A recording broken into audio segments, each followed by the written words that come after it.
It was a cold December evening. The kind of cold that makes your nose tingle and your breath puff out like little clouds. Snowflakes danced in the air, soft and quiet, landing on the ground like a big white blanket. The houses on Maple Street looked cozy, with smoke curling up from chimneys and warm lights glowing in the windows. But one house? Oh, it was about to shine brighter than all the rest. That's where Timmy Jackson lived. Timmy was 12 years old, small for his age, with messy brown hair that stuck out under his red knit hat. His cheeks were pink from the cold, and his eyes sparkled with something big excitement. He was out in his front yard, his boots crunching in the snow, doing something he'd waited all year for. Christmas lights? Yup, Timmy loved Christmas more than anything. More than video games, more than pizza, even more than summer break. To him, Christmas was magic, and those lights? They were his way of making that magic real. His little hands moved fast. He had a big box full of lights, red ones, green ones, blue ones, even some that blinked on and off like they were winking at you. He dragged a ladder from the garage, wobbling a little because it was almost as tall as he was. Up he went, step by step, hooking the lights along the roof. Then he ran to the bushes, wrapping them in green strands that glowed like emerald treasure. He looped red lights around the porch railing, making it look like a candy cane. And the blue ones? Those went on the little pine tree by the mailbox, turning it into a sparkly tower of winter fun. Timmy stepped back to look at his work. The snow made everything quiet, but his lights? They shouted joy. They twinkled against the white ground like stars that decided to come down and play. He clapped his hands, his mittens making a soft thud, and grinned so wide you could see his missing front tooth. This was his masterpiece. Not some fancy thing you'd see in a store window, nope. Just a kid's big dream, shining bright for everyone to see. But not everyone was happy. Oh no.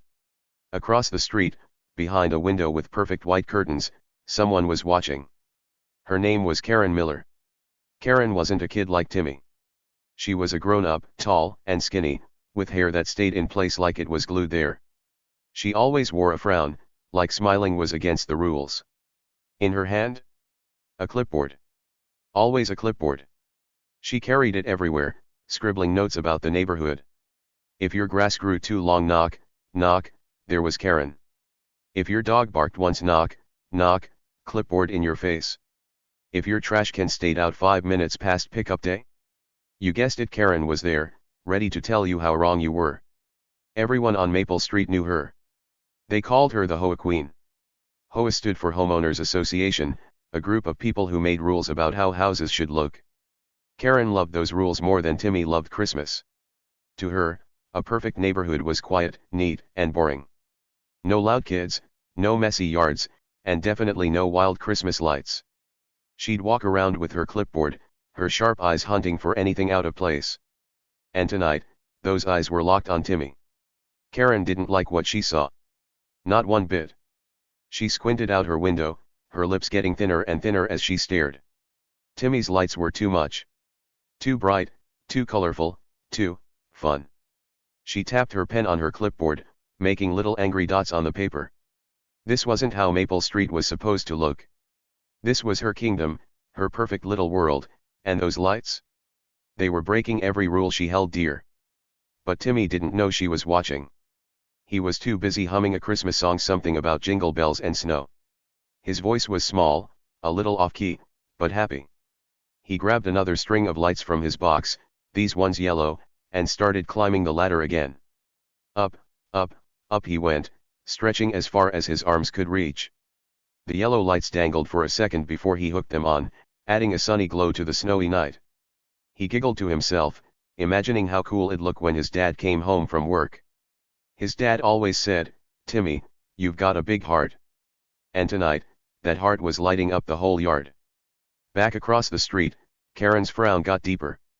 She muttered to herself, words like ridiculous and disgraceful. She didn't care that Timmy was just a kid. To her, he was trouble. A little troublemaker with a ladder and a box of lights. She didn't see the magic. She didn't see the joy. All she saw was a mess that needed fixing. And Karen? She was the fixer. At least, that's what she thought. Timmy's house wasn't the biggest on the street. It was old, with chipped paint on the porch and a squeaky front door. But it was home. His mom was inside, probably baking cookies, those yummy ones with sprinkles that Timmy could smell from the yard. His dad was still at work, fixing cars at the garage downtown. They weren't rich, not even close. The lights Timmy used. They were old ones his dad found at a yard sale last summer, tangled in a box for $2. Timmy spent hours untangling them, dreaming of this very night. To him, they weren't junk. They were treasure. Karen's house, though. It was different. Big, white, and perfect. Not a speck of dirt on the steps, not a leaf out of place in the yard. Her windows had curtains that matched her mailbox, and her grass looked like it got a haircut every day. She lived alone, no kids, no pets, just her and her rules. The neighbors said she used to be nice, a long time ago, before she got so bossy. But now she was the lady everyone tiptoed around, hoping she wouldn't notice them. Timmy didn't tiptoe, though. He wasn't scared of Karen. He'd seen her yell at people before. Last month, she told Mr. Henderson his pumpkins were too orange for Halloween. Timmy thought that was silly. Pumpkins were supposed to be orange. But Karen didn't think so. She had her clipboard out that day too, writing notes like she was the boss of everything. Timmy's dad just laughed about it later, saying, "That lady needs a hobby." Timmy agreed. Maybe she should try Christmas lights instead of complaining. The night got darker, and the snow kept falling. Timmy's yard was a rainbow now, red, green, blue, yellow, all mixing together like a party in the snow. He plugged the last cord into the outlet by the porch, and whoosh! The whole place lit up even brighter. He jumped up and down, his boots leaving little prints in the snow. Yes, he cheered, pumping his fist in the air. He ran to the sidewalk to get a better look, his hat slipping off his head. It was perfect. Totally, absolutely perfect. Karen didn't think so. She pushed her curtains aside, her face pressed close to the glass. Her eyes narrowed like a cat spotting a mouse. Those lights were too loud, even though they didn't make a sound. They were too happy, too wild. She grabbed her phone off the table, her fingers moving fast. She wasn't just going to write this on her clipboard. Nope. This was bigger. This was a job for someone else, someone with a badge. But here's the thing. Timmy wasn't just a kid with lights. Oh no. He had something else. Something Karen didn't know about. Something that was going to flip her perfect little world upside down. See, Timmy wasn't the kind of kid who just sat back and let things happen. He was smart, not book smart like the kids who got straight A's, but sneaky smart. The kind of smart that watches and waits and plans. And tonight? He had a secret. A big one. A secret that twinkled in his eyes brighter than any of those lights. What was it? Well, you'll have to wait to find out. But let's just say this, while Karen was busy glaring and plotting, Timmy was ready. He wasn't just decorating his yard, he was setting a trap. Not a mean trap, not a scary one, but a clever one. One that would teach Karen a lesson she'd never forget. Because sometimes, the smallest kid with the biggest smile has a trick or two hidden away. The snow kept falling, soft and slow, covering Timmy's boot prints. The lights kept shining, warm and bright, chasing away the dark. And across the street, Karen kept watching, her phone in her hand, her frown as big as ever. She thought she was in charge. She thought she could stop the fun. But Timmy? He knew something she didn't. And soon, very soon, everyone on Maple Street would know it too. The snow was falling harder now, swirling in the air like tiny dancer specks. Timmy's Christmas lights blinked and glowed, painting the yard with colors that bounced off the white ground. It was beautiful, like a fairy tale come to life. But not everyone thought so. Nope. Across the street, a storm was brewing, and it wasn't the weather. Karen Miller burst out of her big, perfect house like a tornado on legs. Her bathrobe flapped behind her, blue and fuzzy, whipping in the cold wind. Her slippers slapped the snowy ground, leaving little wet trails as she marched toward Timmy's yard. Her face was red, not from the cold, but from pure, hot anger.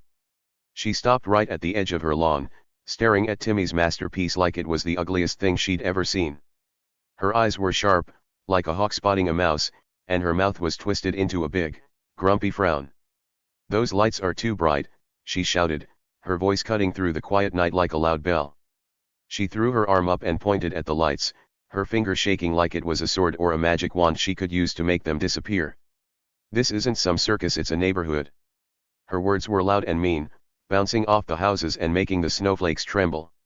Timmy was still in his yard, holding a string of red bulbs in his mittens. He'd been wrapping them around the little tree by the mailbox when Karen exploded out her door. Now he froze, his boots stuck in the snow, watching her yell. Most kids would have been scared. Most kids would have dropped the lights and run inside, maybe even cried a little. But not Timmy. Oh no. He just stood there, quiet as a mouse, his brown eyes peeking out from under his red hat. And then get this, he smiled. Just a tiny, sneaky smile, like he knew something big. Something Karen didn't. Karen didn't see that smile. She was too busy stomping closer, her bathrobe flapping like a flag in a storm. The wind tugged at her hair, but it didn't move much, it was stiff, like she'd sprayed it with glue to keep it perfect. She crossed her arms, her clipboard tucked under one elbow, and glared at the lights like they'd done something horrible. To her, they had. They were breaking her rules she'd spent years making sure everyone followed. No bright colors. No loud fun. Just neat, boring houses, all the same, all quiet. That's how Karen liked it. Timmy's dad heard the shouting and poked his head out the front door. He'd just gotten home from work, still in his greasy mechanic jacket, his hands stuffed in his pockets to keep warm. He stepped onto the porch, the wood creaking under his boots, and squinted through the snow at Karen. "Hey, Karen," he called, his voice calm but a little tired. "What's going on out here?" Karen spun around so fast her bathrobe almost flew off. She pointed at the lights again, her finger jabbing the air. "What's going on? Look at this mess," she snapped. "Those lights are blinding me. They're a disgrace. This is a neighborhood, not some amusement park." Her voice got louder with every word, like she was trying to wake up the whole street. Timmy's dad rubbed the back of his neck, snowflakes landing in his messy hair. He glanced at the yard, at the red and green and blue lights twinkling so pretty. Then he looked back at Karen. "Karen, it's just Christmas lights," he said, keeping his voice nice and steady. "The kid's having fun. It's the holidays, let him enjoy it." But Karen didn't want to hear that. Not one bit. She huffed, a big puff of air that turned into a cloud in the cold. "Fun," she said, like it was a bad word. "This isn't about fun. This is about rules. Safety. Order." She waved her arms around, her bathrobe sleeves flapping like bird wings. "Those lights are a hazard. Someone could trip, or get a headache looking at them. I can't even sleep with all that flashing in my window." Timmy's dad raised an eyebrow. "They're not that bright, Karen," he said. "And nobody's tripping over lights in the snow. Come on, it's Christmas. Relax a little. Relax." Karen's eyes got wide, like he just told her to jump in a lake. "Relax? I'm trying to keep the street decent, and your kid's turning it into a zoo." She turned back to the lights, shaking her head like they were the worst thing ever. "I've had enough of this nonsense." That's when she did it. She yanked her phone out of her bathrobe pocket, her fingers moving fast over the buttons. She held it to her ear, her lips pressed tight, and started talking. "Yes, hello, 911, she said, loud enough for everyone to hear. "This is Karen Miller on Maple Street. There's a disturbance here. Lights everywhere, it's a safety hazard. You need to send someone right now." Timmy's dad stared at her, his mouth dropping open a little. "Karen, you're calling the cops? Over Christmas lights?" He sounded like he couldn't believe it, like this was too crazy, even for her. He took a step off the porch, snow crunching under his boots, and held up his hands. "Come on, let's talk about this. It's not that serious." But Karen wasn't listening. She turned her back on him, still talking into the phone. "Yes, it's an emergency. These lights are out of control. Someone needs to stop this." She paced back and forth, her slippers getting wetter, her voice getting sharper. The wind carried her words across the street, and a few neighbors peeked out their windows, curtains twitching as they watched the show. Timmy still hadn't moved. He stood there in the snow, his mittens clutching that string of red bulbs. The lights behind him blinked red, green, blue, red, green, blue like they were cheering him on. His dad looked at him, then back at Karen, shaking his head. "You're making a big deal out of nothing," he said. "It's just a kid's project. He worked hard on it." Karen hung up the phone with a loud click and spun around. "Nothing," she snapped. "This is my neighborhood too, and I won't let it turn into a joke. The police will handle this." She crossed her arms again, standing tall like she'd just won a big fight. Her bathrobe was soaked at the bottom now, dragging in the snow, but she didn't care. She was mad, and she was going to make sure everyone knew it. Timmy's dad sighed, a long, tired sound. "All right, Karen. If that's how you want it." He turned to Timmy, his voice softer. "You okay, buddy?" Timmy nodded, that little smile still on his face. His dad frowned, confused. "What's so funny?" he asked, but Timmy didn't answer. He just looked at Karen, then back at the lights, like he was waiting for something. And something was coming. See, Karen thought she was the boss. She thought her phone call would fix everything, shut down the lights, scare Timmy, make the street quiet again. But she didn't know Timmy. Not really. He wasn't just some kid who liked Christmas. He was sneaky. Clever. And that smile? It wasn't because he was scared or silly. It was because he had a plan. A big, secret plan that Karen couldn't even guess. The wind howled a little louder, blowing snow across the yard. Karen stood there, smug and sure, thinking she'd won. Timmy's dad went back to the porch, muttering something about crazy neighbors. And Timmy? He stayed right where he was, holding those bulbs, watching Karen with eyes that sparkled like his lights. Most kids would have been upset. Most kids would have thought, "Oh no, the police are coming." But not Timmy. He wasn't worried. Not one bit. Why? Because something was brewing. Something sneaky and smart. Karen had no clue what she'd just started. She thought she was in charge, calling 911 like a big shot. But Timmy's smile said different. It said, "Wait and see." It said, "You're not ready for this." And the best part? Karen didn't even notice. She was too busy being mad, too busy thinking she'd get her way. The snow kept falling, covering the ground in a soft, white sheet. The lights kept twinkling, happy and bright. And the tension? Oh, it was growing. You could feel it in the air, like the moment before a big surprise. Karen versus Timmy. The grumpy HOA queen versus the quiet kid with a secret. Who'd win? What would happen when the cops showed up? And why was Timmy smiling like that? You'll find out soon. But for now, picture this, a snowy night, a yelling neighbor, and a kid who wasn't scared at all. Something big was coming. Something that'd make Karen wish she'd stayed inside with her clipboard and her boring rules. Because Timmy? He was ready. And Karen? She wasn't. The snow was falling thick now, like a big fluffy blanket dropping from the sky. Timmy's Christmas lights twinkled in the yard, red, green, blue, shining bright against the white ground. It was pretty, like a holiday postcard. But things were about to get wild. The next hour? Oh, it was total chaos, and it all started with a sound in the distance. Woo woo woo. A police car siren cut through the quiet night. Red and blue lights flashed, bouncing off the snow as the car rolled down Maple Street. It stopped right in front of Timmy's house, tires crunching on the icy road. The siren turned off, but the lights kept spinning, painting the houses with colors that matched Timmy's decorations. Everyone stopped what they were doing. It was like the whole world held its breath. Karen Miller was standing on her lawn, her bathrobe soaked from the snow, her arms crossed tight. She looked smug like she'd just won a big gold trophy. Her lips were curled into a tiny, mean smile, and her eyes were locked on the police car. She'd called them, after all. She'd told them about the emergency, those terrible, awful Christmas lights that Timmy put up. To her, this was victory. The cops were here to fix everything, to make the street boring and quiet again, just how she liked it. Timmy's dad stepped off the porch, his boots sinking into the snow. He scratched his head, his messy hair sticking out under his cap. "This is ridiculous," he muttered, his voice low so only Timmy could hear. He looked at the police car, then at Karen, then back at the car again. He couldn't believe it. Cops?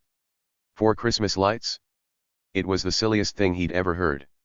He shoved his hands in his pockets, his breath puffing out in little clouds, and shook his head like he was trying to wake up from a weird dream. The neighbors couldn't help themselves. Curtains twitched all down the street. Faces peeked out windows, eyes wide, mouths whispering. "What's Karen up to now?" they said to each other.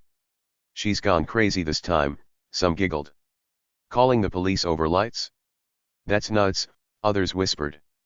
They'd seen Karen's tantrums before, like when she yelled at Mrs. Lopez for planting pink flowers instead of white ones.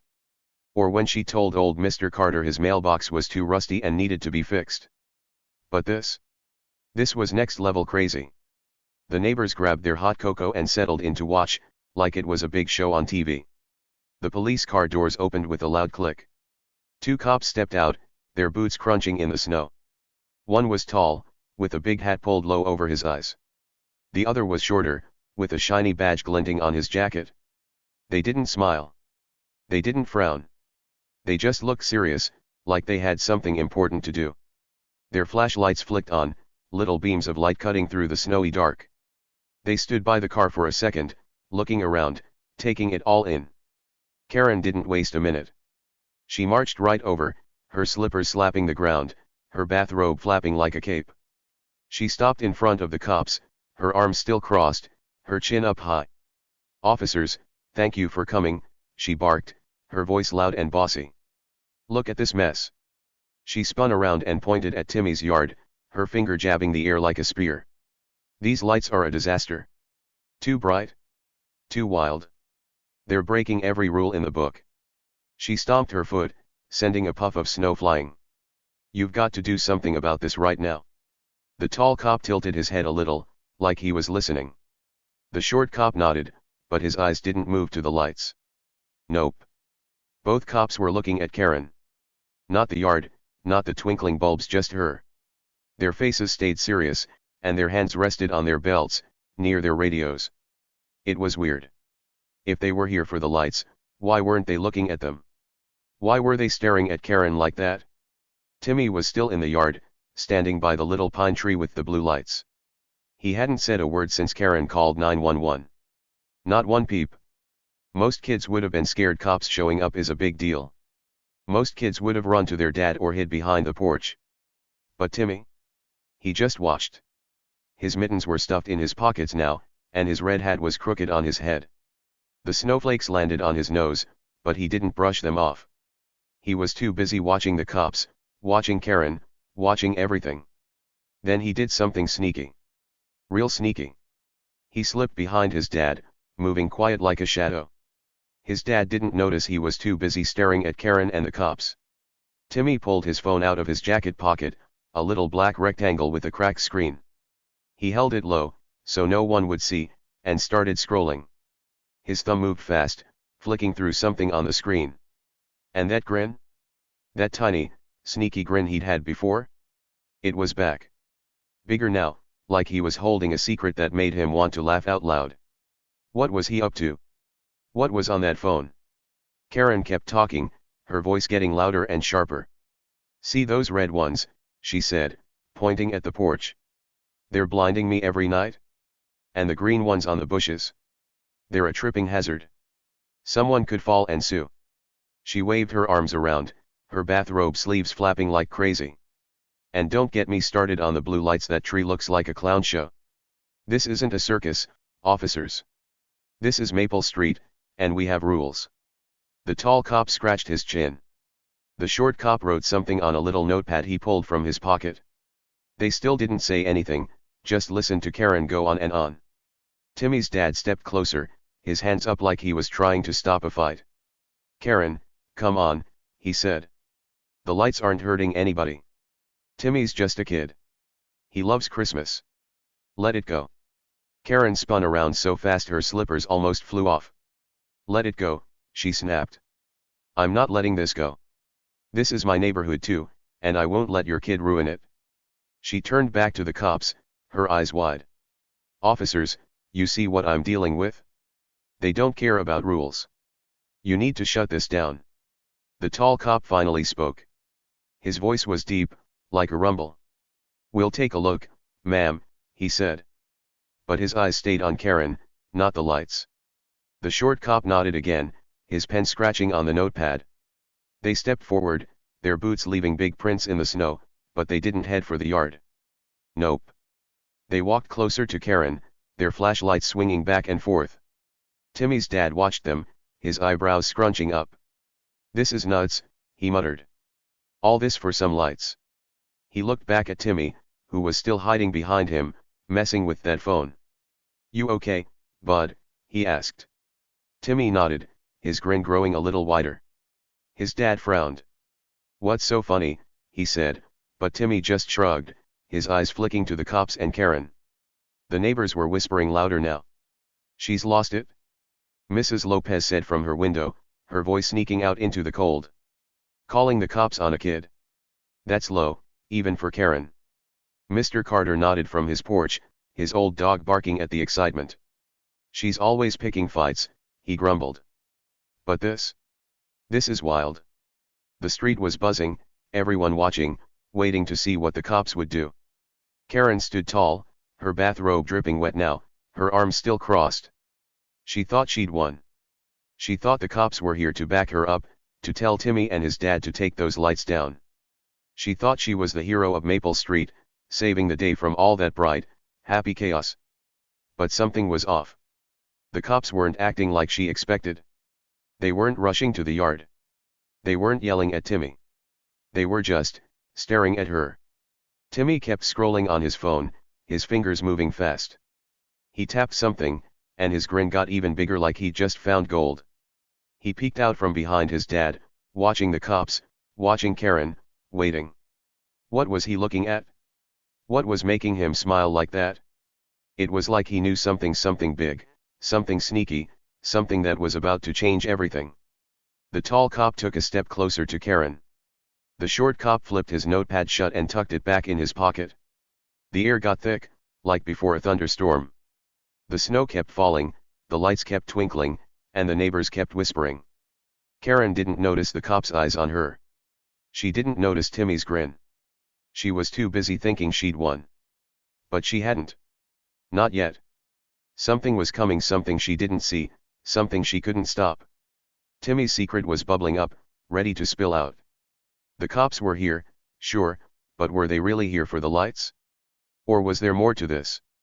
Something Karen didn't know? Something that'd make her wish she'd never picked up that phone? The night was cold, the snow was deep, and the tension was growing. Timmy watched, quiet and clever. Karen waited, loud and sure. And the cops? They were about to say something that'd turn this whole mess upside down. What was it? Stick around, you're about to find out. The snow was falling fast now, swirling around like tiny white feathers. Timmy's Christmas lights twinkled in the yard, red, green, blue, making the snow glow with color.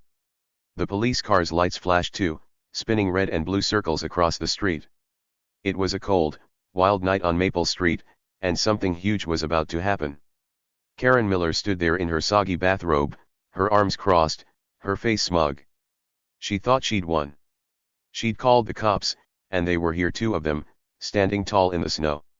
The tall cop had a big hat pulled low over his eyes, and the short cop had a shiny badge on his coat. They'd been listening to Karen complain about Timmy's lights, nodding like they agreed with her. She was sure they'd march over to Timmy's yard, rip those lights down, and tell him to stop being so noisy with his fun. Oh, Karen was so ready to be the hero of her boring, perfect rules. But then, the tall cop cleared his throat. It was a loud sound, like a cough that made everyone turn and look. The neighbors poking their heads out of windows stopped whispering. Timmy's dad, standing on the porch, stopped scratching his head. Even the wind seemed to hush for a second. The cop looked right at Karen, his eyes steady under his hat. "Ma'am," he said, his voice deep and slow, "are you Karen Miller?" Karen blinked. Her arms dropped a little, and her mouth opened, then closed, like a fish gulping air. She wasn't expecting that. "Yes, that's me," she said, her voice wobbling just a tiny bit. She pulled her bathrobe tighter, trying to stand tall again. "Now, about these lights," she started to point at Timmy's yard, ready to go off about how awful they were, how they broke all her silly rules. But the cop didn't let her finish. He held up his hand, big and gloved, and cut her off. "We're not here for the lights," he said. His words were sharp, like little rocks dropping into the snow. "We're here for you." The street went silent. Dead quiet. No wind, no whispers, no nothing. It was like someone hit a big pause button on the whole world. The neighbors froze, their eyes wide behind their curtains. Timmy's dad's jaw dropped, his hand stuck halfway to his head. Karen's face? Oh, it turned red, bright red, like a tomato in the snow. Her mouth flapped open again, but no words came out at first. She just stared at the cop, her eyes big and confused. "Excuse me," she finally squeaked. "What are you talking about?" Her voice was high now, shaky, like she'd just tripped and didn't know why. She looked at the tall cop, then the short cop, then back again. "I called you. I told you about the lights. That's why you're here, right?" She pointed at Timmy's yard again, her finger trembling a little this time. The short cop shook his head, just a tiny shake, and wrote something quick in his little notepad. The tall cop didn't move, just kept staring at Karen. "No, ma'am," he said. "This isn't about lights." He took a step closer, his boots crunching loud in the snow. "We got a different call. That's when it happened. That's when Timmy stepped out. He'd been hiding behind his dad, quiet as a mouse, messing with his phone.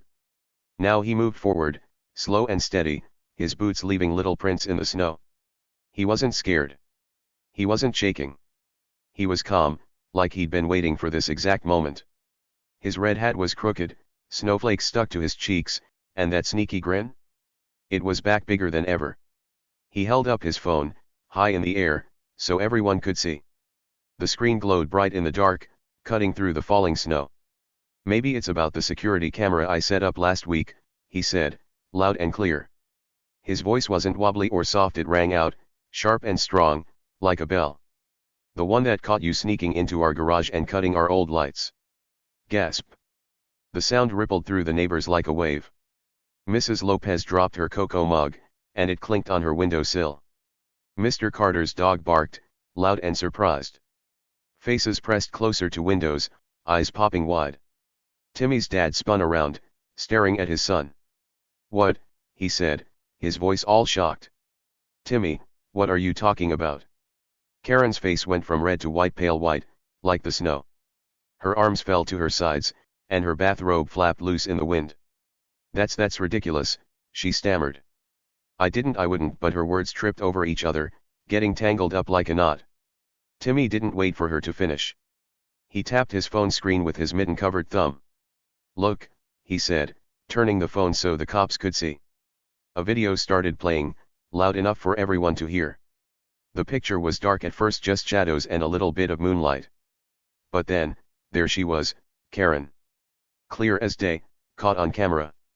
She was creeping into Timmy's garage, her bathrobe tied tight, a pair of shiny scissors in her hand.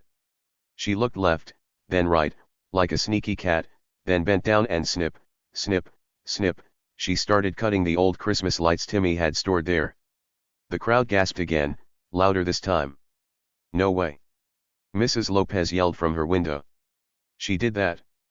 Mr. Carter whistled, long and low. "That's Karen, all right." The neighbors started buzzing, their whispers turning into shouts. Timmy's dad stepped forward, his eyes glued to the phone. "Karen, you cut our lights," he said, his voice hard now. "Why would you do that?" Karen shook her head fast, her hair bouncing stiffly. "That's not me," she cried. "That's fake. He's lying."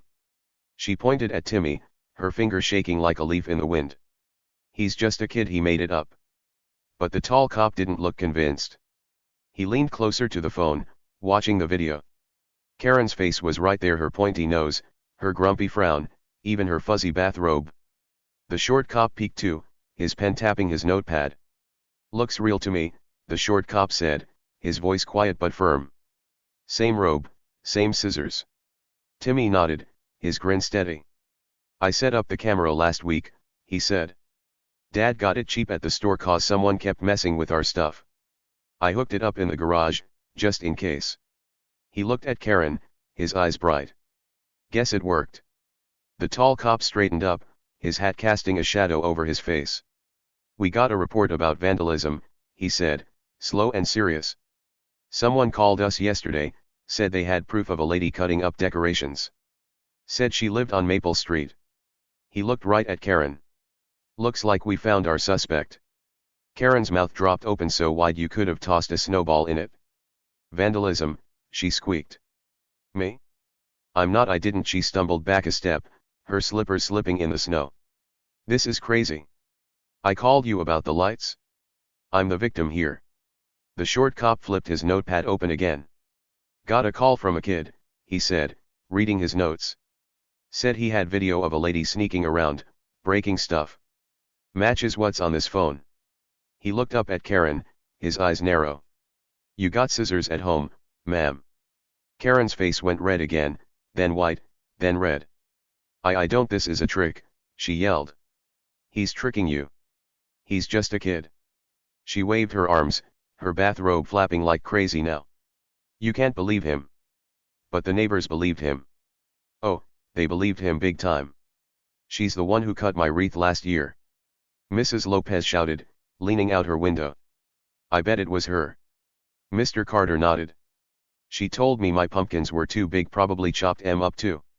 The street was alive now, voices bouncing everywhere, all pointing at Karen. Timmy's dad crossed his arms, staring at her. "Karen, you went into my garage," he said. "You cut up my kids' lights? That's low." His voice was mad now, not tired anymore. He looked at Timmy, then back at the cops. "She's been bugging us for weeks about decorations. Guess she decided to take it too far." The tall cop nodded. "We'll need to see that video, kid," he said to Timmy. Timmy handed over the phone, still grinning. The cop held it up, watching the whole thing play again. Karen sneaking, Karen snipping, Karen looking sneaky as ever. "Yup," the cop said. "That's vandalism. Breaking someone's stuff on purpose. Not good." Karen started to back away, her slippers sliding. "This is a mistake," she cried. "I didn't mean I was just..." But she didn't finish. She tripped over her own bathrobe and plopped right into the snow, her arms flailing. The neighbors laughed loud, happy laughs that echoed down the street. Timmy stood there, snow on his hat, his secret out for everyone to see. He'd caught her. He'd waited, watched, and won. The cops weren't here for his lights, they were here for Karen. And now, everyone knew it. Karen was still sitting in the snow, her bathrobe all wet and messy now. She looked like a soggy, grumpy bird, flapping her arms to get up. Her face was a mix of red and white, mad and scared all at once. The neighbors' laughter bounced around her, loud and wild, like a big party had just started. She glared at Timmy, then at the cops, then at the phone in the tall cop's hand. That little screen was glowing with her big mistake, and there was no hiding it now. "I didn't do anything wrong," Karen shouted, her voice cracking like a broken toy. She finally got to her feet, snow sticking to her slippers and the bottom of her robe. "This is all a big trick. That kid, he's lying. He made that video up." She pointed at Timmy again, her finger wobbling like it couldn't decide where to go. "You can't trust him, he's just a silly little boy." The tall cop didn't say anything at first. He just kept holding Timmy's phone, watching the video loop. There was Karen, sneaking into the garage, her scissors glinting in the moonlight. Snip, snip, snip, the sound came through the phone's tiny speaker, sharp and clear. The short cop leaned over, peeking at the screen too. "Doesn't look fake to me," he said, tapping his notepad with his pen. "That's you, ma'am. Same hair, same robe, same everything." Timmy's dad stepped closer, his boots crunching loud in the snow. He wasn't muttering anymore, he was mad. "Karen, you broke into my garage," he said, his voice strong and deep. "You cut up my kids' lights? That's not just mean, that's sneaky and wrong." He crossed his arms, staring her down. "We put up with your complaining for years about the grass, the mailbox, everything. But this is too much." Karen stumbled back a step, her slippers sliding again. I didn't break in," she cried. "The garage door was open a little, and I just wanted to fix things. Those old lights were a mess anyway." She waved her arms, trying to make it sound okay. "I was helping. Keeping the street nice. Helping? Timmy's dad said, his eyes wide. You call cutting up our stuff helping? That's not helping, that's wrecking. He turned to the cops, his hands out like he was asking for answers. She can't just sneak into people's houses and break things, right? That's against the law. The tall cop nodded, slow and steady. Yup, he said. That's vandalism. Going onto someone's property and messing up their stuff? That's a crime. He handed the phone back to Timmy, who took it with that same sneaky grin. We've got the proof right here. Good work, kid. Timmy held the phone tight, snowflakes landing on the screen. Thanks, he said, his voice small but proud. He looked at his dad, then at the cops, then at Karen. I knew something was fishy when our old lights went missing. They were fine one day, then all cut up the next. So I got the camera from Dad's toolbox and set it up. I didn't know it was her till I checked the video yesterday. The neighbors were going crazy now. Mrs. Lopez leaned so far out her window she almost fell. I knew it, she yelled, clapping her hands. Karen's been a sneak forever. She told me my flowers were ugly, and the next day, half of them were gone. She shook her head, her ponytail bouncing. She's the real troublemaker around here. Mr. Carter hobbled onto his porch, his old dog wagging its tail beside him. Yup, he shouted, loud enough to wake the whole street. Last fall, she said my pumpkins were too big for the neighborhood. Guess what? They disappeared overnight. Bet she chopped em up too. He pointed at Karen, his finger shaky but sure. You're busted now, lady. More voices joined in, popping up like fireworks. She yelled at my kids for playing too loud, a lady down the street called. She told me my trash cans were too close to the road, another guy shouted. She tried to fine me for having a birdhouse, a little old grandma added, waving her cane from her window. The whole street was awake now, buzzing and laughing and pointing at Karen. She wasn't the HOA queen anymore, she was the big bad sneak who'd been caught. Karen's face twisted up like she'd bit into a sour lemon. This is nonsense, she yelled, her voice loud but wobbly. I'm not the bad guy here. Those lights are the problem. They're too bright, too messy. I was just trying to keep things neat. She turned to the cops, her hands clasped together like she was begging.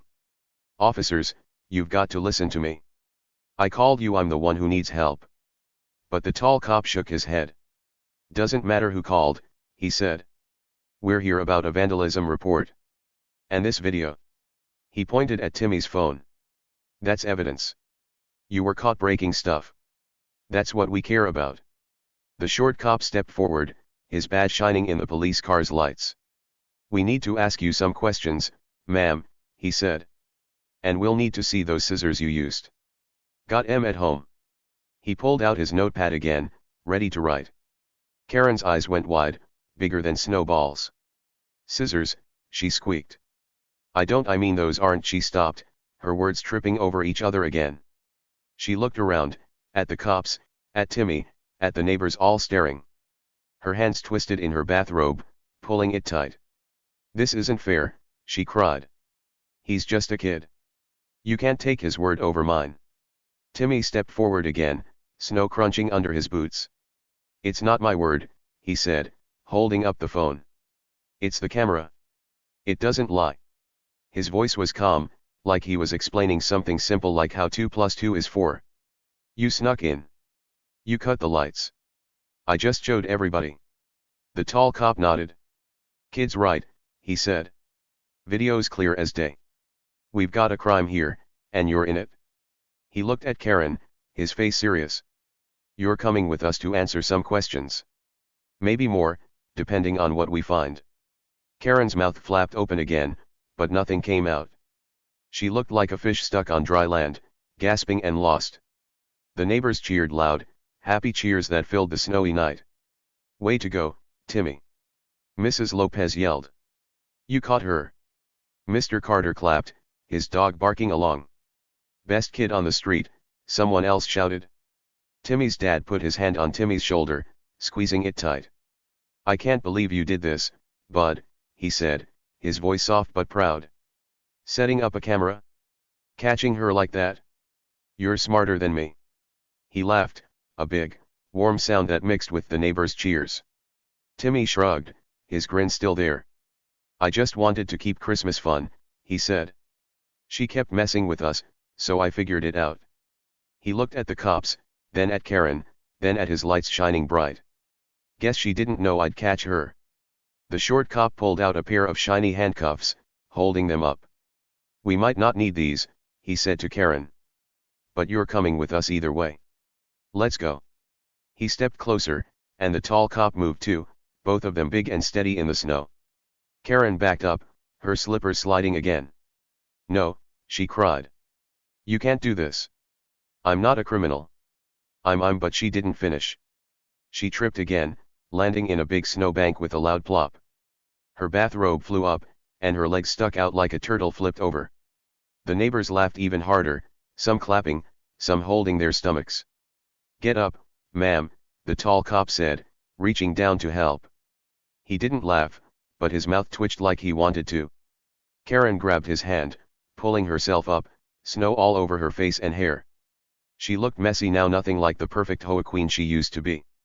Timmy watched it all, his phone back in his pocket now. The lights behind him blinked red, green, blue like they were dancing to the cheers. He'd done it. He'd turned the whole night around. Karen thought she'd win with her 911 call, but Timmy's secret camera flipped everything. The cops weren't here for his lights, they were here for her. And now, everyone knew the truth. The snow kept falling, soft and quiet, covering Karen's slipper tracks. The police car lights spun, mixing with Timmy's decorations. The neighbors kept cheering, their voices loud and happy. And Karen? She stood there, wet and cold, caught in her own mess. The big reveal was done, and Timmy was the hero of Maple Street. The snow was falling soft and slow now, like little feathers floating down from the sky. Timmy's Christmas lights twinkled in the yard, red, green, blue, shining brighter than ever against the white snow. The police car sat there, its red and blue lights spinning, mixing with Timmy's colors like a big holiday dance. The tall cop and the short cop stood next to Karen, their faces serious but calm. Maple Street was buzzing, and everyone was watching the big finish. Karen's jaw dropped so low it almost hit the snow. Her mouth opened and closed, like a fish flopping on the ground. This is outrageous, she stammered, her voice all shaky and loud. She pointed at Timmy, her finger wobbling like a noodle. He's just a kid. You can't believe him. This isn't fair. Her bathrobe was soaking wet now, dragging behind her like a sad, soggy tail. She looked messy and mad, her hair sticking out in clumps from the snow. But the evidence was right there, glowing bright on Timmy's phone. That little screen held the truth. Karen sneaking into the garage, scissors in her hand, cutting up the old lights. Snip, snip, snip. The video had caught it all, and there was no way she could wiggle out of it. The neighbors had seen it. The cops had seen it. Even Timmy's dad had seen it. Karen's words didn't matter anymore, the proof was too strong. The tall cop shook his head, his big hat casting a shadow in the snow. Ma'am, he said, his voice deep and steady, you're coming with us to sort this out. He didn't yell, didn't frown, just said it like it was a fact, like the sky is blue or snow is cold. The short cop nodded, flipping his little notepad shut and tucking it into his pocket. We've got questions, he added. And we need to check your house for those scissors. Karen's eyes went wide, big as snowballs. What? She squeaked. You can't take me. I didn't do anything wrong. She took a step back, her slippers sliding in the snow. I called you. I'm the one who's upset. Those lights are the problem. She waved her arms, pointing at Timmy's yard like she could still win this fight. But the tall cop didn't budge. Doesn't matter, he said. You broke the rules. You went into their garage. You cut their stuff. That's vandalism. He stepped closer, his boots crunching loud. Let's go. He reached out, gentle but firm, and took her arm. The short cop moved to her other side, making sure she didn't slip away. Karen tried to pull back, her bathrobe flapping like a wet flag. No, she cried. This is a mistake. You've got the wrong person. But her voice was getting smaller, weaker, like a balloon losing air. She looked around, at the cops, at Timmy, at the neighbors all staring. Her face turned red again, then pale, then red. She was caught, and she knew it.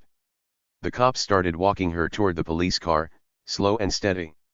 Her slippers dragged in the snow, leaving little trails behind her. Her bathrobe hung heavy, dripping wet, brushing the ground with every step. She kept muttering, "This isn't right. I'm not a bad guy." But nobody listened. The evidence was too clear, and the cops had a job to do. That's when the neighbors let loose. Boom. Cheers exploded down Maple Street, loud and happy, like fireworks on the 4th of July. Woohoo! Mrs. Lopez yelled from her window, clapping her hands so hard her curtains shook. "Take her away!" Mr. Carter shouted from his porch, his old dog barking along like it was part of the fun. "Good job, Timmy," a lady down the street called, waving a mug of hot cocoa in the air. The whole street was alive now. Faces popped out of windows, smiles everywhere. Kids who'd been asleep ran to their front doors, peeking out in their pajamas. "What happened?" one little girl asked, her pigtails bouncing. "Karen got caught," her big brother answered, grinning wide. "She's in trouble." The cheers got louder, mixing with the sound of the wind and the soft plop of snow hitting the ground. Timmy's dad watched the cops lead Karen away, his arms crossed over his greasy jacket. He turned to Timmy, who was standing there in the snow, his red hat crooked and his mittens stuffed in his pockets. Dad reached down and ruffled Timmy's messy hair, making it stick up even more. "When'd you get so smart, kid?" he said, his voice warm and proud. He laughed, a big, happy sound that puffed out in a cloud of breath. "I didn't even know you had a camera." Timmy shrugged, his sneaky grin turning into a big, toothy smile. "I just wanted to keep Christmas fun," he said, kicking a little snow with his boot. "She kept bugging us, so I figured I'd catch her if she tried something." He looked up at his dad, his brown eyes sparkling like the lights behind him. "Guess it worked." "Worked?" Dad said, laughing again. "You're a genius, bud. You turned her own game around." He pulled Timmy into a quick hug, squeezing him tight. "I'm proud of you. Real proud." He stepped back, looking at the yard. The lights were still up, blinking and shining red, green, blue brighter than ever. "And those lights? They're staying right where they are." The cops opened the police car door with a loud click.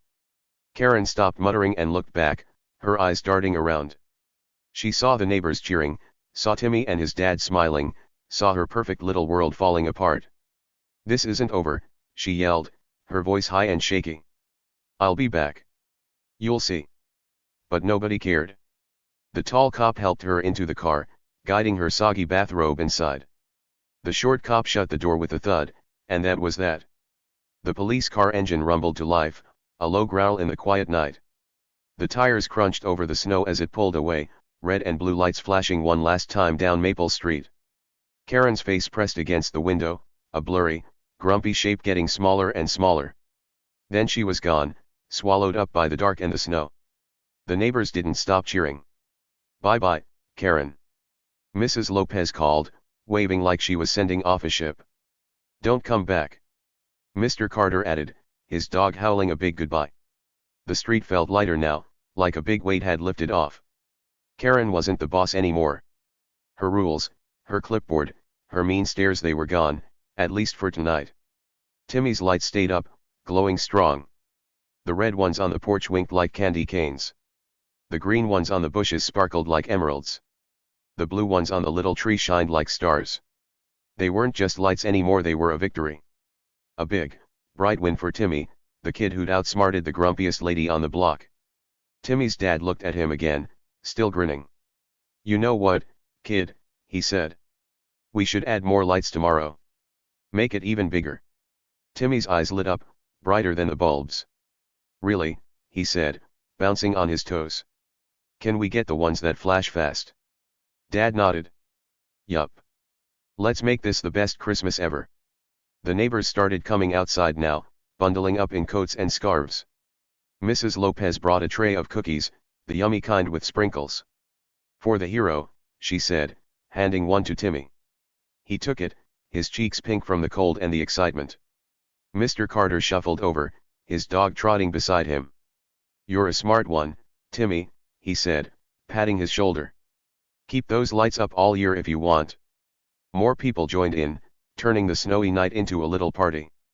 Kids ran around, throwing snowballs and giggling. Grown UPS stood by Timmy's yard, sipping cocoa and admiring the lights. "They're beautiful," the grandma with the cane said, smiling soft. "Best thing on the street." Everyone nodded, their breath puffing out in happy clouds. Word spread faster than the snow falling. By morning, everyone on Maple Street knew the story. "Don't mess with Timmy Jackson," they said, laughing over breakfast. "He's got a camera and a brain." Kids at school whispered about it, making Timmy a legend. "He caught Karen," they'd say, eyes wide. "She's gone for good." And Karen? She didn't dare complain again.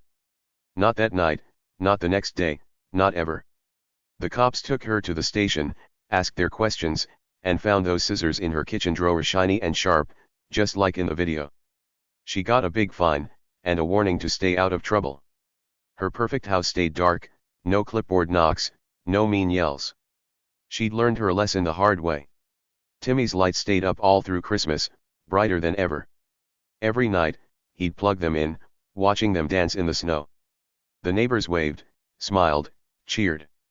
Maple Street wasn't boring. The snow was falling soft and slow now, like little feathers floating down from the sky. Timmy's Christmas lights twinkled in the yard, red, green, blue, shining brighter than ever against the white snow. The police car sat there, its red and blue lights spinning, mixing with Timmy's colors like a big holiday dance. The tall cop and the short cop stood next to Karen, their faces serious but calm. Maple Street was buzzing, and everyone was watching the big finish. Karen's jaw dropped so low it almost hit the snow. Her mouth opened and closed, like a fish flopping on the ground. This is outrageous," she stammered, her voice all shaky and loud. She pointed at Timmy, her finger wobbling like a noodle. "He's just a kid. You can't believe him. This isn't fair." Her bathrobe was soaking wet now, dragging behind her like a sad, soggy tail. She looked messy and mad, her hair sticking out in clumps from the snow. But the evidence was right there, glowing bright on Timmy's phone. That little screen held the truth. Karen sneaking into the garage, scissors in her hand, cutting up the old lights. Snip, snip, snip. The video had caught it all, and there was no way she could wiggle out of it. The neighbors had seen it. The cops had seen it. Even Timmy's dad had seen it. Karen's words didn't matter anymore. The proof was too strong. The tall cop shook his head, his big hat casting a shadow in the snow. "Ma'am," he said, his voice deep and steady, "you're coming with us to sort this out." He didn't yell, didn't frown, just said it like it was a fact, like the sky is blue or snow is cold. The short cop nodded, flipping his little notepad shut and tucking it into his pocket. "We've got questions," he added. "And we need to check your house for those scissors." Karen's eyes went wide, big as snowballs. "What?" she squeaked.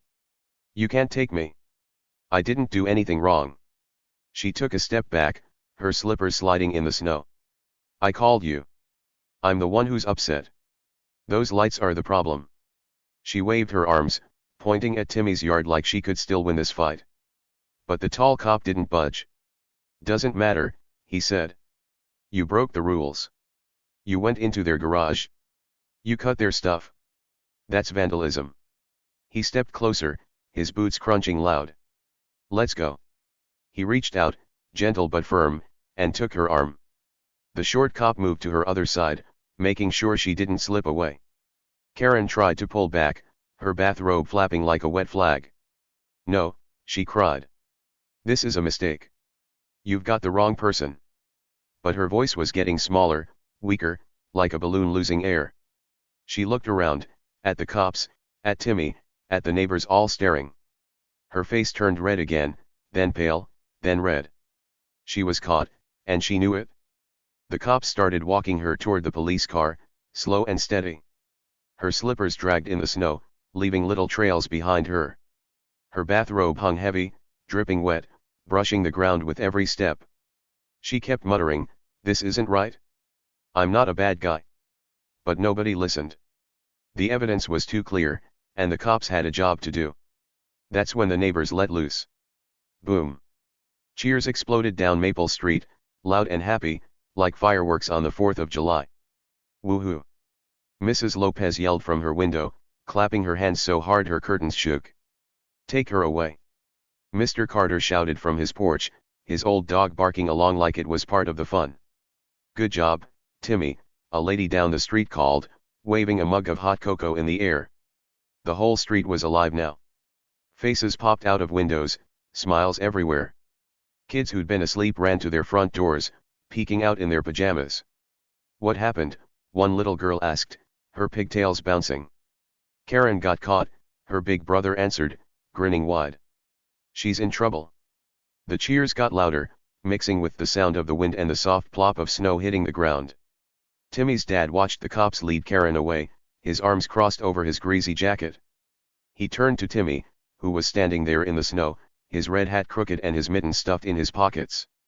Dad reached down and ruffled Timmy's messy hair, making it stick up even more. "When'd you get so smart, kid?" he said, his voice warm and proud.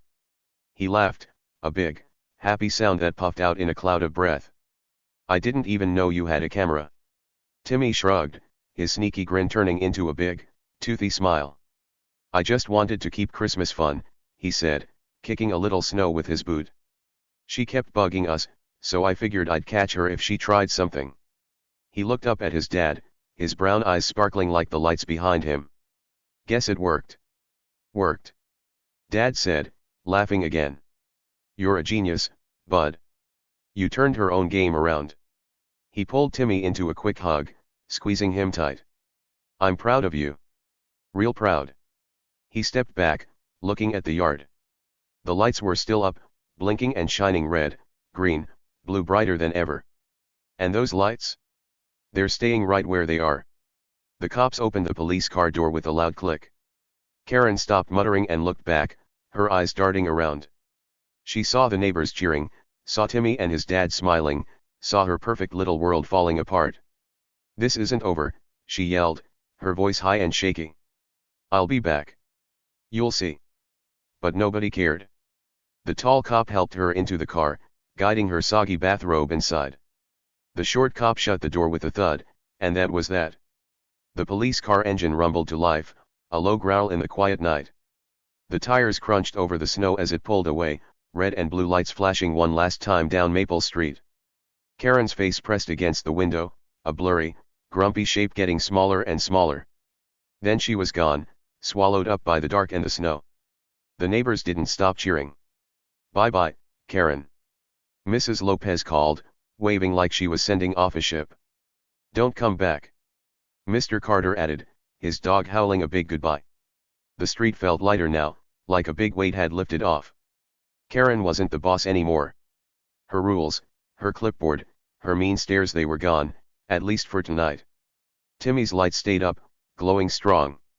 The red ones on the porch winked like candy canes. The green ones on the bushes sparkled like emeralds.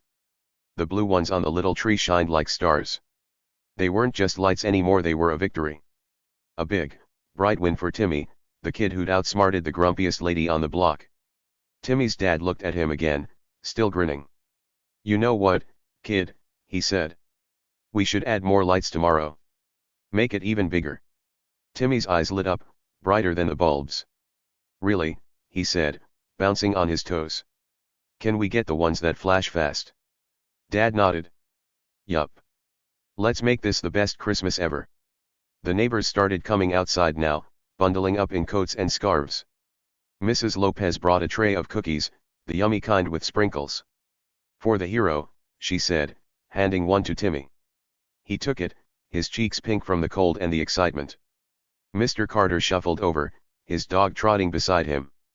"You're a smart one, Timmy," he said, patting his shoulder. "Keep those lights up all year if you want." More people joined in, turning the snowy night into a little party. Kids ran around, throwing snowballs and giggling. Grown UPS stood by Timmy's yard, sipping cocoa and admiring the lights. "They're beautiful," the grandma with the cane said, smiling soft. "Best thing on the street." Everyone nodded, their breath puffing out in happy clouds. Word spread fast, faster than the snow falling. By morning, everyone on Maple Street knew the story. "Don't mess with Timmy Jackson," they said, laughing over breakfast. "He's got a camera and a brain." Kids at school whispered about it, making Timmy a legend. He caught Karen, they'd say, eyes wide. She's gone for good. And Karen? She didn't dare complain again.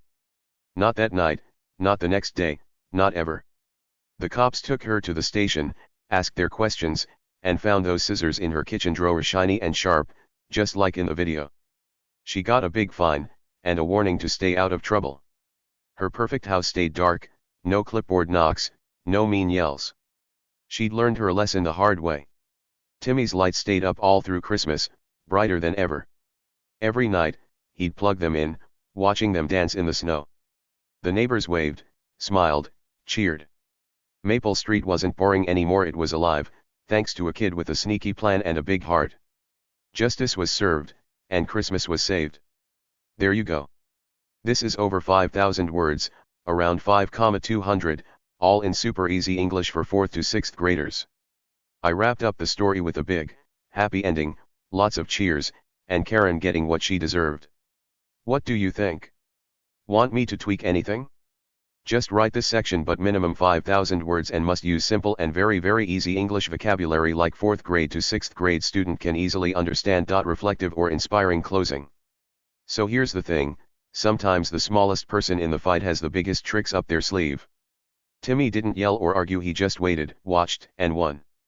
And Karen? She learned the hard way that picking on someone doesn't make you strong, it just makes you a target. Next time you see a kid with a goofy grin, think twice. They might just have the upper hand. Alright, let's wrap this story up with a reflective or inspiring closing section that's at least 5,000 words long. I'll use super simple, easy English that 4th to 6th graders can totally get, and I'll stretch it out with lots of fun thoughts, examples, and ideas to make it inspiring and cool. This is all about what Timmy's win means, so let's make it big and exciting. Here we go. Reflective or inspiring closing. The snow was all quiet now, resting on Maple Street like a soft white blanket.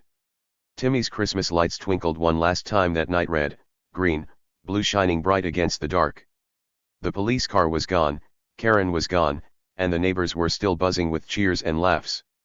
It was a wild night, but it was over. Timmy stood in his yard, his red hat crooked, his mittens stuffed in his pockets, looking at his masterpiece. He'd done it. He'd beaten the grumpy HOA queen with a sneaky little plan. And that's where the real magic starts, not just in the lights, but in what it all means. So here's the thing, sometimes the smallest person in the fight has the biggest tricks up their sleeve. Timmy wasn't big or loud. He wasn't the tallest kid on the block, and he didn't have a fancy voice to yell back at Karen. He was just a 12-year-old with messy hair and a goofy grin. But guess what? That didn't stop him. He didn't need to shout or stomp around like Karen did. Nope. He used his brain, quiet, clever, and sneaky. He waited, he watched, and he won. And that's a big deal. Think about it. Karen thought she was the boss. She had her clipboard, her rules, her big voice. She marched out in her bathrobe, pointing fingers and calling the cops, sure she'd get her way. She thought being loud and bossy made her strong. But it didn't. It just made her a bully. And bullies? They don't always win. Not when someone like Timmy is around, someone who doesn't fight with noise, but with smarts. Timmy didn't yell or argue. He didn't run inside and cry when Karen got mad. He didn't even tell her off when she called 911. He just stood there, quiet as snow, holding his little string of lights. Most kids would have been scared cops showing up is big stuff. But Timmy? He had a trick up his sleeve. That camera he set up? That was his secret weapon. He didn't need to be loud or mean. He just needed to be ready. And when the time was right, bam, he showed everyone the truth. That's power. Real power. And Karen? Oh, she learned the hard way. She thought picking on someone smaller like Timmy made her look big. She thought complaining and cutting up his lights would keep her in charge. But it didn't. It just made her a target. See, when you're mean to people, when you try to push them down, it comes back to bite you. Karen didn't see Timmy's trick coming. She didn't think a kid could outsmart her. But he did. And now everybody on Maple Street knows don't mess with the little guy, because he might just win. Next time you see a kid with a goofy grin, think twice. They might have the upper hand. You never know what's going on in their head. Maybe they've got a plan, like Timmy did. Maybe they're watching, waiting, ready to surprise you. Big people like Karen sometimes forget that. They think size or loudness is what matters. But it's not.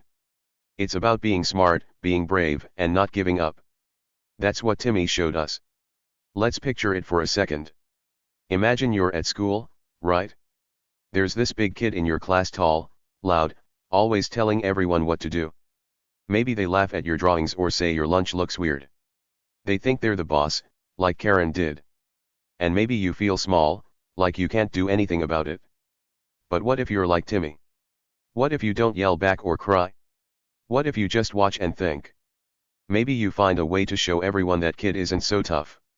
Maybe you draw something amazing, or you tell a teacher with proof, or you just keep being you until they trip over their own meanness. That's the trick, waiting for the right moment, like Timmy with his camera. Or think about this. Maybe you've got a grumpy neighbor, like Karen. Someone who's always mad about your bike in the yard or your dog barking once. They glare at you over the fence, acting like they own the whole world. You could get mad back, stomp your feet, yell loud. But what if you're sneaky instead? What if you smile, wave, and figure out a way to stay happy no matter what they say? Maybe you catch them being silly, like leaving their trash out too long, and you laugh about it with your friends. That's winning without fighting. That's Timmy's way. See, life's full of Karens, people who think picking on others makes them big. But it doesn't. It makes them weak. Because real strength, it's quiet. It's smart. It's a kid with a goofy grin holding a phone that catches the truth. Timmy didn't need to be loud to beat Karen. He didn't need to be tall or scary. He just needed to be himself, clever, patient, and ready. And that's something anyone can do. Let's imagine another story, just for fun. Picture a girl named Mia. She's small, with glasses that slip down her nose. At school, there's this tough kid, Jake, who always takes her spot in line for the swings. He laughs and says, "Too slow, Mia," and all his friends giggle. Mia doesn't yell. She doesn't push him back. She just watches. One day, she brings a little timer from home, tiny, with a beep. She sets it up at recess and says, "Let's see who's fastest to the swings." Jake runs, but he trips over his own feet, showing off. Mia walks steady, gets there first, and the timer beeps. Everyone cheers for her, not him. Jake's mad, but Mia's grinning. She didn't fight, she won smart, like Timmy. That's the secret. You don't have to be the loudest or the biggest to come out on top. Sometimes, the smallest tricks are the best. A camera, a timer, a quiet plan, they can beat all the yelling in the world. Karen didn't get that. She thought her big voice and her 911 call would scare Timmy. But it didn't. He was ready, and she wasn't. That's why he's the hero now, and she's the one who lost. Think about your own life. Have you ever felt small? Maybe someone said you couldn't do something because you're not big enough or loud enough. Maybe they laughed at your ideas or told you to be quiet. But here's the cool part, you don't have to listen. You can be like Timmy. You can wait, watch, and find your own trick. Maybe it's drawing a picture that makes everyone smile. Maybe it's helping a friend when no one else does. Maybe it's just keeping your head up when someone's mean. That's your upper hand, and it's stronger than any bully's shout. Karen's gone now, at least for a while. Her bathrobe's probably drying out at the police station, and her clipboard sitting quiet on her table. She learned picking on Timmy was a bad idea. But Timmy? He's still here, his lights shining, his grin goofy and proud. He showed us something big: you don't need to be loud to win. You just need to be you, smart, sneaky, and brave. So next time you're walking down your street, or sitting in class, or playing with your friends, look around. See that kid with the goofy grin? Don't count them out. They might have a camera, or a plan, or a trick nobody sees coming. They might be small, but they could be mighty. Just like Timmy Jackson, the kid who saved Christmas with a little phone and a lot of heart. And you? You can be that kid too. You don't need to be the tallest or the loudest. You don't need a big voice or a fancy house. You just need to believe in yourself, watch for your moment, and shine like Timmy's lights in the snow.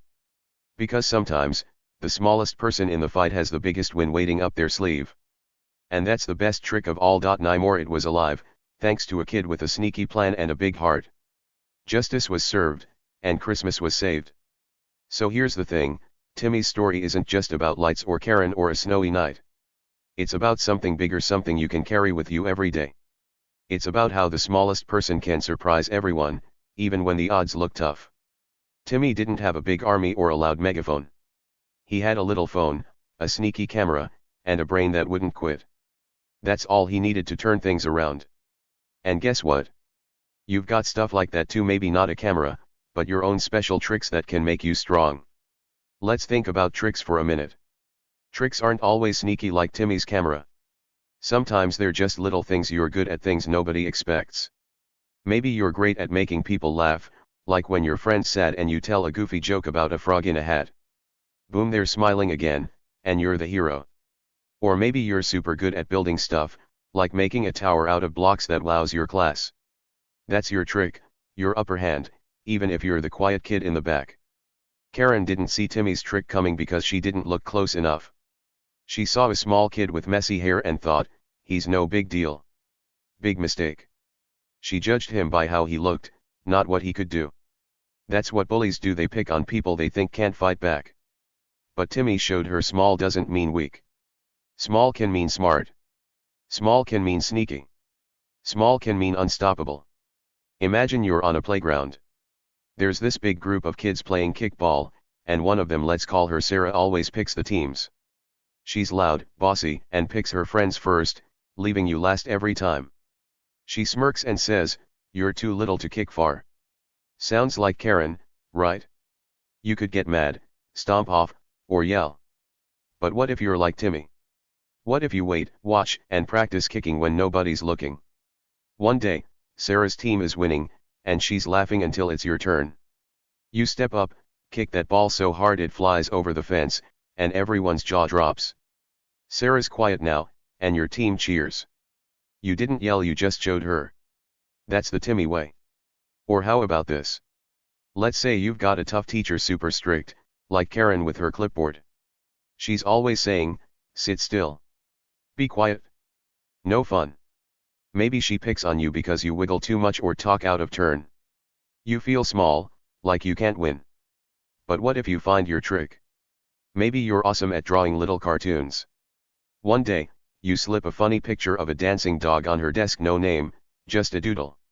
She finds it, giggles, and suddenly she's not so grumpy. You didn't fight her rules, you softened her up with your own quiet magic. That's power, just like Timmy's.